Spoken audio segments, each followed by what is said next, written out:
Hai guys, salam hangat dan salam sejahtera untuk kita semua. Saya Maria Imelda Hadia dengan NIM 22030200030. Pada video kali ini, saya akan memperkenalkan ide bisnis saya, yaitu sebagai jasa les privat edukasi atau solusi cerdas di era digital. Jadi ada 6 poin yang akan saya bahas dalam penjelasan ini, yaitu mengenai gambaran singkat tentang ide bisnis, kedua deskripsi bisnis, ketiga unsur kreativitas dan inovasi, yang keempat proses operasional, kelima strategi pemasarannya, dan yang keenam manfaat bagi masyarakat atau target pasar. Oke baik, kita masuk pada poin yang pertama, yaitu mengenai gambaran singkat terkait ide bisnis yang akan saya jalankan ke depannya. Jadi teman-teman, di tengah dinamika belajar yang terus berubah, saya melihat bahwa banyak siswa yang mengalami kesulitan dalam memahami materi pelajarannya. Kita ketahui bahwa setiap anak itu pasti memiliki gaya belajar yang berbeda-beda, dan seringkali mereka itu memerlukan dukungan tambahan untuk menggali potensi mereka secara maksimal. Les privat edukasi ini itu hadir sebagai jawaban atas tantangan tersebut. Dengan adanya pendekatan bimbingan yang fleksibel dan personal, saya berkomitmen untuk mendampingi siswa dari berbagai jenjang pendidikan, baik dari SD, SMP maupun SMA, sehingga bisa membantu mereka untuk memahami pelajaran dengan lebih mendalam dan meraih prestasi akademisnya yang baik. Terkait dengan keunggulan dari bisnis ini, yaitu tidak memerlukan modal awal yang besar. Saya akan memanfaatkan keterampilan mengajar yang saya miliki serta memanfaatkan teknologi terkini seperti platform video conference atau video konferensi sehingga bisa menghadirkan sesi belajar yang interaktif. Oke, poin yang kedua yaitu deskripsi bisnis. Perlu kita ketahui bahwa les privat edukasi itu sebagai layanan bimbingan belajar yang dilakukan secara online maupun tatap muka. Dalam era digital yang semakin berkembang, ide bisnis les privat edukasi muncul sebagai solusi cerdas untuk bisa memenuhi kebutuhan belajar yang fleksibel dan personal. Bisnis ini itu dapat dijalankan tanpa modal. Mengapa? Karena yang dibutuhkan itu hanyalah pengetahuan dan keterampilan dalam bidang tertentu.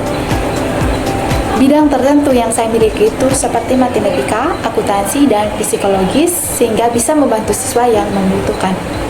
Saya akan menggunakan platform online yang gratis seperti Zoom atau Google Meet untuk bisa mengadakan sesi les. Perlu kita ketahui juga bahwa kreativitas di sini juga itu berperan penting dalam mengembangkan ide, sehingga saya bisa merancangkan metode pengajaran yang menarik dan interaktif, seperti adanya penggunaan multimedia dan permainan edukatif, sehingga bisa menjaga minat siswa. Poin yang ketiga yaitu unsur kreativitas dan inovasi. Dalam poin ini, saya akan menjelaskan apa sih yang membuat ide bisnis saya itu unik, inovatif, dan berbeda dari bisnis lain, dan apa saja sih aspek kreatif yang saya terapkan untuk mengatasi keterbatasan modal. Jadi teman-teman, yang membuat bisnis saya itu unik, itu karena adanya pendekatan personal yang saya tawarkan. Saya akan menawarkan sesi les yang sepenuhnya itu disesuaikan dengan kebutuhan dan gaya belajar siswa dengan menggunakan teknologi gratis seperti Zoom dan Google Meet untuk bisa mengadakan kelas tanpa biaya tambahan. Nah, untuk aspek kreatifnya itu saya akan menggunakan metode pengajaran yang kreatif seperti permainan edukatif atau kuis interaktif untuk bisa membuat proses belajar itu lebih menarik. Poin keempat, proses operasional. Jadi kita ketahui tadi bahwa les privat edukasi itu dirancang untuk bisa memberikan pengalaman belajar yang mudah dan menyenangkan bagi siswa.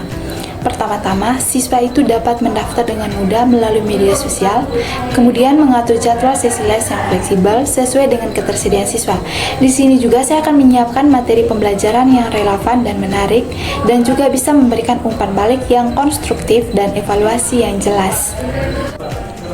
Poin yang kelima yaitu strategi pemasaran. Dalam strategi pemasaran ini, saya akan memanfaatkan media sosial dengan membuat akun di TikTok, Instagram, dan Facebook, di mana saya akan bisa mempromosikan layanan kami sekaligus bisa berbagi konten edukatif yang bermanfaat. Selain itu, saya juga akan memanfaatkan kekuatan word of mouth dengan meminta siswa yang sudah mengikuti les untuk merekomendasikan layanan tersebut kepada teman-teman mereka, sehingga bisa menciptakan jaringan promosi yang organik dan terpercaya. Untuk menarik minat siswa yang baru, di sini saya akan menawarkan sesi percobaan gratis, memberikan mereka kesempatan untuk bisa merasakan manfaat dari layanan yang kami buat. Nah, tak kalah penting juga, saya akan menjalin kolaborasi dengan sekolah atau komunitas lokal, sehingga bisa menawarkan program bimbingan belajar yang dapat meningkatkan kualitas pendidikan di lingkungan sekitar. Poin terakhir, manfaat bagi masyarakat atau target pasar. Nah, dalam bisnis saya ini, target pasar saya itu lebih kepada siswa dari berbagai jenjang pendidikan. Dengan layanan tersebut, mereka bisa mendapatkan perhatian dan bimbingan yang lebih personal, yang dapat meningkatkan pemahaman mereka terhadap materi pelajarannya. Selain itu juga, orang tua juga itu akan merasa lebih tenang mengetahui anak-anak mereka untuk bisa mendapatkan pendidikan tambahan yang berkualitas. Oke guys, kesimpulan akhirnya itu bahwa les privat edukasi merupakan bisnis yang layak untuk dikembangkan, ya karena kebutuhan akan pendidikan berkualitas terus meningkat. Dengan pendekatan yang kreatif dan inovatif, saya yakin bahwa bisnis saya ini bisa memiliki potensi untuk sukses dan bisa memberikan dampak positif bagi masyarakat. Saya melihat bahwa masa depan yang cerah untuk les privat edukasi, di mana saya dapat membantu lebih banyak siswa untuk bisa mencapai tujuan akademis mereka.